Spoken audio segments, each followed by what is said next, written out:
고린도후서에는 사도 바울이 당한 고난의 목록이 세 군데가 나옵니다. 하나는 4장 8절에서 9절까지인데요. 사방으로 우겨싸움을 당하여도 쌓이지 아니하고 이렇게 시작하면서 5가지 오중고 5가지 어려움이 나옵니다. 두 번째는 오늘 본문이고요. 이제 세 번째는 11장으로 넘어가면 23절에서 29절까지인데 거기에는 사도 바울이 구체적으로 어떤 고난을 당했는지 잘 설명되어 있습니다. 40에 한한 가만매를 5번이나 맞았고 또 나무로 태장으로 3번이나 맞았고 한 번은 유대인들에게 40에 한한 가만매를 5번 맞은 거고 이 태장으로 맞은 것은 로마 당국으로부터 3번이나 맞은 거고 또 3번이나 파선하는 배에 있었다. 이런 것들은 사실은 사도행전에 나오지 않습니다.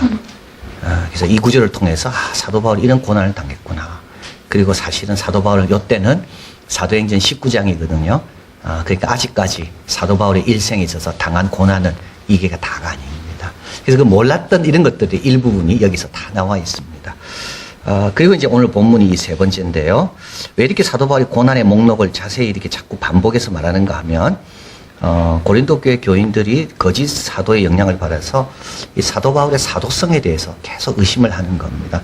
근데 이제 사도 바울은 본인이 의심받는 건 괜찮습니다.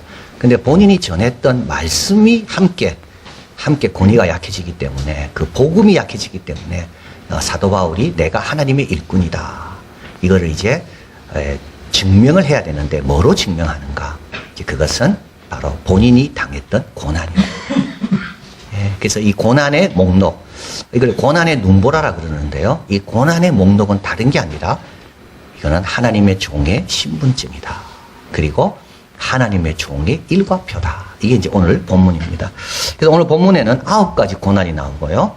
그 다음에 이제 8가지 하나님의 종의 자질이 나오고, 그 다음에 3가지 수단이 나오고, 그 다음에 7가지 역설이 나옵니다.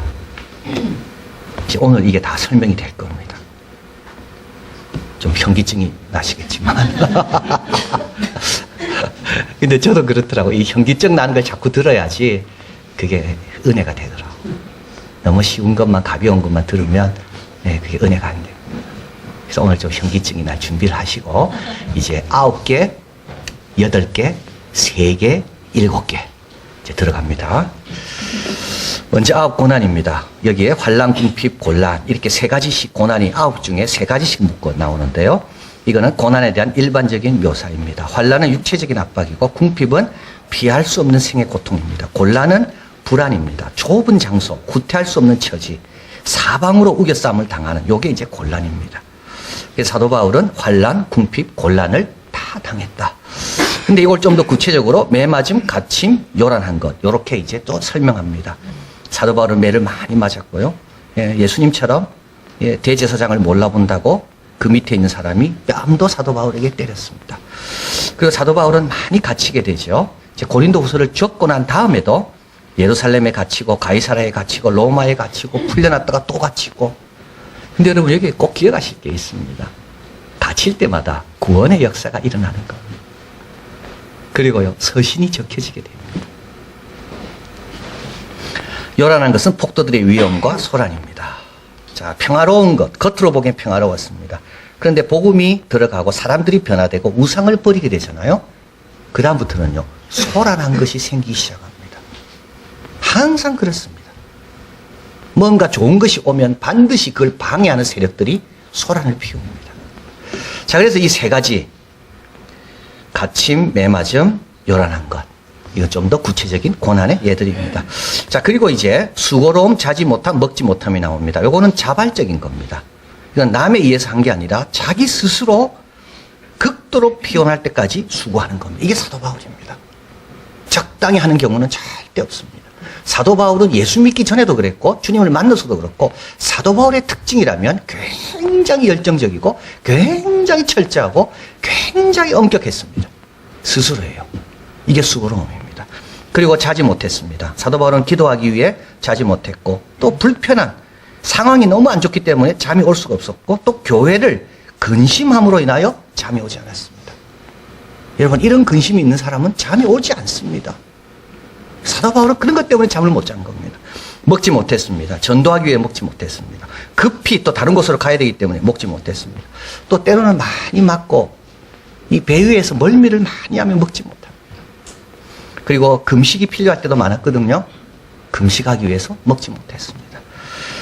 자, 그런데 이 9가지 고난을 다 고난에 해당되는 것이 있습니다. 그게 뭐냐면 4절입니다. 많이 견디는 것입니다. 모두가 다 자지 못하는 것도 많이 견디고, 먹지 못하는 것도 많이 견디고, 매 맞는 것도 많이 견디고, 수고하는 것도 많이 견디고, 이 9가지에 공통적으로 해당되는 게 있는데 많이 견디는 겁니다. 이게 많이 견디는 게 뭘까요? 이거는 체념이 아니고 절망도 아닙니다. 소망 중에 인내하는 겁니다. 하나님에 대한 기대 가운데 견디는 겁니다. 그래서 하나님의 위로도 경험했습니다. 빌립보 간수도 예수 믿게 되었습니다. 그 지방 다 세례받게 되었습니다. 옥중서신이라는 서신서가 거기서 나오게 되고요. 감옥에서 누구를 만났습니까? 오네시모를 만납니다. 오네시모가 회개하고 돌려보내면서 그 손에 뭘 지어주었습니까? 빌레몬서를 지어준 겁니다. 여러분, 고난 가운데 생기는 게 많습니다. 그 고난 가운데 견뎌야만 생기는 겁니다. 윌리엄 바클레이는 말합니다. 고난을 힘과 영광으로 변화시키는 연금술이다. 이 견디는 것은. 견디는 건 뭐냐 하면 고난을 힘과 영광으로 변화시키는 연금술이다. 연금술은 뭘까요? 쓸데없는 여러 가지 금속을 가지고, 그 도구를 가지고 금을 바꾸는 게 연금술 아닙니까? 옛날부터 이 연금술에는 굉장히 관심이 많았습니다. 어떻게 화학을 조합하면 금이 나올까? 아이작 뉴턴도 마찬가지입니다. 아이작 뉴턴도 물리학의 천재지만은 그도 연금술에 빠져가지고 어떻게 하면 내가 금을 만들어 볼까? 여러분, 금은 금은 금에서 나오는 거지 절대 연금술로 만들어지지 않습니다. 그런데 또 다른 연금술이 있습니다. 그게 뭡니까? 견디는 겁니다. 견디면요, 고난이 힘과 영광으로 바뀌어지게 된다고요. 크리스토스톰은 말합니다. 견디는 것이 올바른 행동의 기초입니다. 음모에 대한 안전입니다. 우리가 제일 안전하려면 고난을 피해 도망다니는 게 아닙니다. 그 가운데 주님을 향한 소망 가운데 잘 견디는 것이 제일 안전한 겁니다.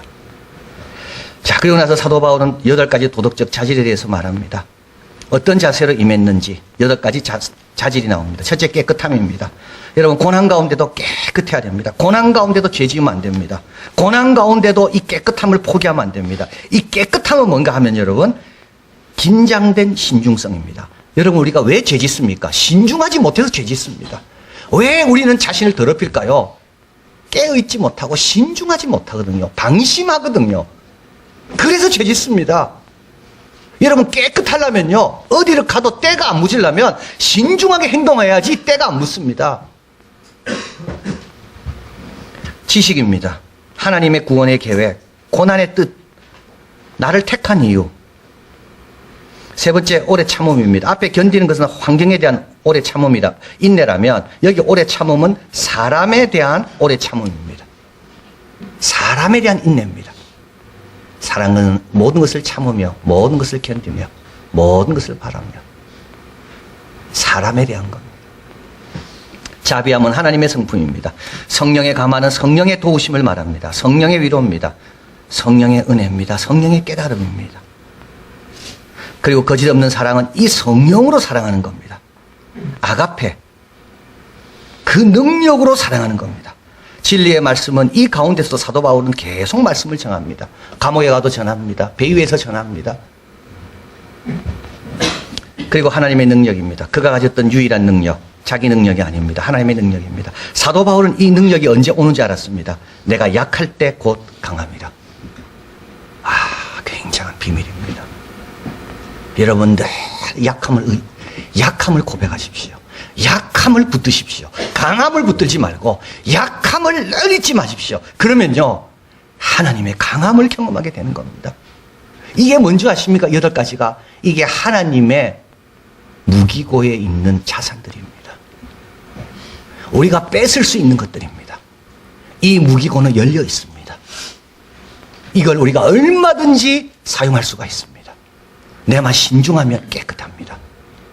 성령의 감화는 오늘도 우리에게 임할 것이고, 하나님의 능력은 약한 자에게 얼마든지 임할 것이고, 진리의 말씀은 우리에게 늘 준비되어 있고, 하나님의 병기고에는 우리가 사용할 것도 많고 바로 우리가 구할 것은 그 하나님의 병기고에 있는 그 자산들이 우리가 구할 것이라는 것. 조던 피터슨이 12가지 인생의 법칙이, 이거 아마 세계적으로 지금 제일 젊은이들이 제일 좋아하는 작가라 그래요. 하버드 대학 심리학 교수로 있다가 지금 토론토 대학 심리학 교수로 갔는데요. 이분은 정말 그 캐나다의 조그만 마을에서 자랐습니다. 겨울이 얼마나 추운지. 자기 이야기도 하면서 인생의 12가지 법칙을 이 책을 적었는데, 내용은 좀 잘 모르겠습니다만, 건질 내용이 참 많습니다, 거기에. 근데 그분이 이런 말을 합니다. 어쩌면 당신이 원하는 것 때문에 너무 집착해서 다른 가능성을 보지 못하는지도 모른다. 현재 욕망이 너무 강해 다른 것들이 전혀 눈에 들어오지 않는 거다. 여러분, 남편에 대해서 성공만 너무 바랍니까? 그럼 남편의 다른 자질, 좋은 것들이 안 들어옵니다. 자녀에 대해서 성적만 바랍니까? 그러면 자녀의 다른 재능들은 들어오지 않는다는 말입니다. 원하는 것이 바뀌면 보이는 것이 바뀐다. 보이는 것이 바뀌면 내가 달라지는 겁니다. 여러분, 고난만 보는 사람은요, 하나님의 그 무기고에 있는 그런 자산들은 안 보입니다. 보이는 것이 바뀌어야 누리는 것도 바뀌는 겁니다. 자, 사도 바울은 깨끗함, 자비, 오래 참음, 진리의 말씀, 성령의 감화, 하나님의 능력, 이런 것들 바라보고 사는 거죠. 그러니까요, 그 무기고에서 늘 갖다 쓰는 겁니다. 자, 그리고 이제 9가지 고난, 8가지 자질, 그 다음에 이제 3가지 수단이 나옵니다. 이제 3가지 수단이라는 것은 어떤 수단이라는 뜻이 아니고, 이게 이제 원래 원어를 번역할 때 여기서부터 이제 두루라는 말을 쓰고 전치사가 바뀌게 됩니다. 그래서 이제 학자들이 이걸 3가지 수단이라고 이야기하지만, 실제로 여기 있는 이 3가지는 다 동일한 내용인데 뭐냐 하면, 사람들로부터 예상되는 반응이라는 겁니다. 그래서 좌우, 또 영광 욕됨, 아름다운 이름과 악한 이름. 그래서 사람들로부터 때로는 칭찬도 받을 때도 있고, 때로는요, 무시당할 때도 있고. 그 사람들의 반응. 그런데 하나님의 일꾼은 그 반응에 흔들리지 않는다는 것. 이게 누굴까요? 이게 다윗입니다. 골리앗을 무너뜨렸을 때 막 사람들이 외쳤죠. 다윗이 죽인 자는 만만이요, 사울이 죽인 자는 천천이라. 여러분, 다윗은 어땠습니까? 여전히 사울에게 충성합니다. 아무리 백성들이 자기를 높여도 기억도 하지 않습니다. 다윗의 시에는 이런 구절이 하나도 안 나옵니다. 다윗은 그게 하나도 귀에 들어오지 않습니다. 다윗은 중요하지도 않고 기억도 하지 않습니다. 여러분의 주시는 칭찬들 있죠. 여러분, 그건 향수처럼 여기다 있습니다. 그거는 삼키면 안 됩니다. 그냥 냄새만 맡고 빨리 잊어버려야 됩니다. 그래야 계속 충성할 수가 있습니다. 그게 지혜로운 겁니다. 자아가 팽창되면요, 사람이 실수하기가 너무 쉽습니다. 그래서 의의 병기로 좌우한다는 말은, 좌는 실패입니다. 우는 성공입니다. 의의 병기로 무장해서 이리 가도 저리 가도 영향을 안 받는다는 겁니다. 자, 그 다음에는 휴즈는 말했습니다. 사울은 그것이 아무리 거짓된 것이라 해도 악한 말에 마음이 상하지 않고, 아무리 참된 것이라 해도 좋은 말을 듣고서 마음이 흐트러뜨리지 않았다. 여러분, 우리는 거짓 알면서도 남이 욕하면 마음 상합니다. 또 착한 거라는 거, 진짜라는 걸 또 알 때도요, 우리도 또 마음이 흐트러집니다. 흔들리면 안 됩니다. 우린 주님만 생각해야 돼요. 다 은혜입니다. 다 은혜지. 그죠? 지금 있는 것도 은혜고 앞으로도 은혜지. 뭐가 우리가 그렇게 받지 않은 게 뭐가 있습니까? 다 받아서 한 거지. 자, 그리고 나서 이제 7가지 역설이 나옵니다. 근데 이 역설은 가장 서정적인 내용입니다. 그래서 어떻게 보면 사도 바울 서신 중에 절정에 해당되는 게 몇 구절이 있습니다. 그게 로마서 8장에 나오는데요. 그리스도의 사랑에서 아무것도 끊을 수 없다. 이것이 이제 8장 39절에 나옵니다. 높음, 깊음, 다른 어떤 피조물도 그리스도 예수 안에 있는 하나님의 사랑에서 끊을 수 없다. 이게 절정입니다. 그리고 8장 39절로 딱 끝나버려요. 더 이상 말이 필요 없습니다. 그런데 오늘 그 절정과 같은 그 내용이 바로 오늘 본문입니다. 여기도 마찬가지입니다. 7가지 역설이 나오고 딱 끝내버립니다. 더 이상 말씀이 필요 없는 겁니다. 자, 이렇게 잘 견디고 이렇게 하나님이 병기고 있는 것들을 막 갖다 쓰고, 그리고 흔들림 없이 충성스럽게 한 길로만 가고, 이래 되면 어떻게 된다고요? 이 역설적인 삶을 산다는 겁니다.